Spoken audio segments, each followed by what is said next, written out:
La secretaria general del partido ha hecho ver la posibilidad de que se hable de una refundación del PRI que pudiera llevar incluso un cambio de siglas. ¿Usted considera que sería oportuno? Sujeto a una valoración. Yo creo que después de lo ocurrido es obligado, es insoslayable que se haga un detalladísimo, pero exhaustivo también al propio tiempo, de una referencia amplia de lo que ha ocurrido con el partido, no solamente el nombre, que sería una parte, y habrá que calificar si efectivamente esa marca se agotó o la agotamos en la praxis los políticos priistas. Habrá que distinguirlo muy bien y valorarlo. Y una refundación creo que tendría que ser a partir de que los principios no cambian. Los principios sobre los que surgió el PRI, en mi opinión, siguen siendo válidos. ¿Quién cuestionaría que la lucha sigue siendo por una democracia cada vez más elevada, una democracia de más calidad, particularmente una democracia con un mayor grado de participación del conjunto de la sociedad en medio de su pluralidad y diversidad? ¿Quién podría estar en contra del concepto de justicia social, que sí es una demanda plenamente vigente y plenamente actualizada? Los principios prevalecen, lo que cambia son las formas, los métodos y los mecanismos con los que se tiene que hacer política. La sociedad con la que se fundó el PRI en 1929 es por supuesto una sociedad distinta a la de entradísimo el siglo XXI, 2018. Entonces yo creo que hay que distinguir muy bien qué es lo que hay que cambiar y por qué hay que cambiarlo. Hacer realmente el contraste entre lo que se acertó y francamente con toda objetividad y con actitud crítica hacia adentro en que hubo un grave desacierto o graves desaciertos.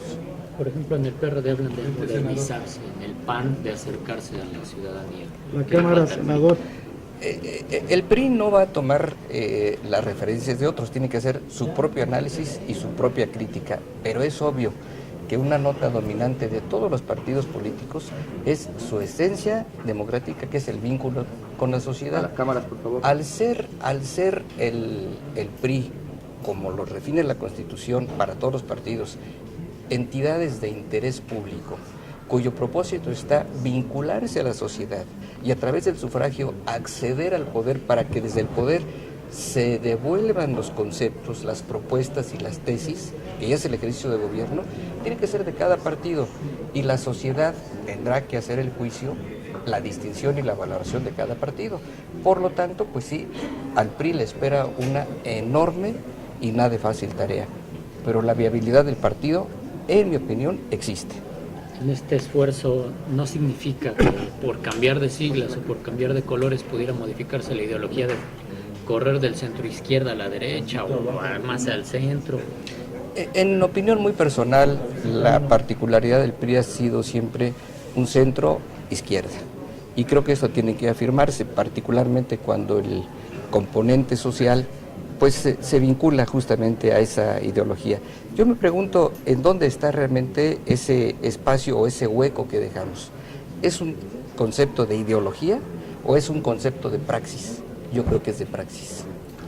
¿Tendrá que ver con sanciones para gobernadores, ediles, senadores, diputados que cometen actos de corrupción, como muchos fueron acusados? Sin duda, por supuesto. El PRI tiene que tomar nota puntual, no solamente de lo que ocurre en el seno del partido, sino qué ocurre con quienes han sido representantes del partido en el ejercicio del cargo público, pues con el aval de la sociedad, porque llegan justamente con el voto popular.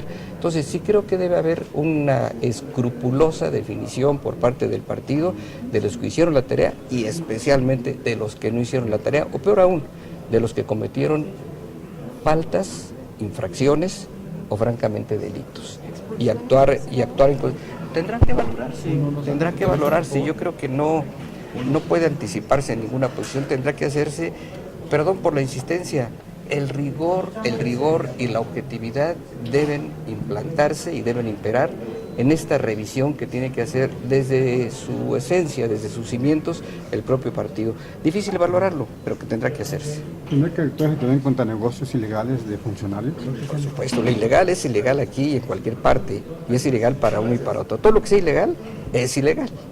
Pero hubo muchas acusaciones de desvío de acciones ilegales y sin embargo las permitió el PRI, las permitió el gobierno. El corte tiene que ser parejo. Toda legalidad, cualesquiera que sea el partido que la origine o cualquiera que sea el dirigente, ahí no debe haber distinción. La ilegalidad es de corte parejo. El que la cometió debe ser sancionado. Muchas gracias. Senador, Muchas otro gracias. tema, ¿qué opinión le merece la carta que envió Andrés Manuel López Obrador al presidente de Estados Unidos, Donald Trump?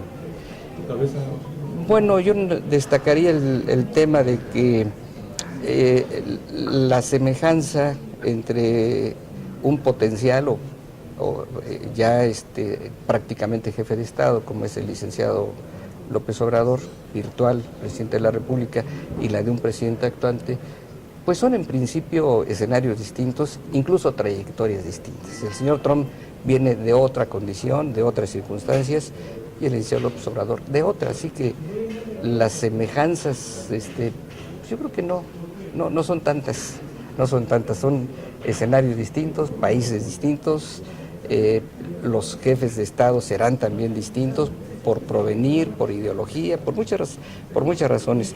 Habrá puntos de acuerdo, ojalá que los haya. Nadie puede ser tan mezquino de decir, ojalá que no les resulten las cosas, ojalá que al licenciado López Obrador, y deseamos como mexicanos, que le resulten las cosas y que cada mexicano hagamos el mejor esfuerzo porque le resulte bien el proyecto.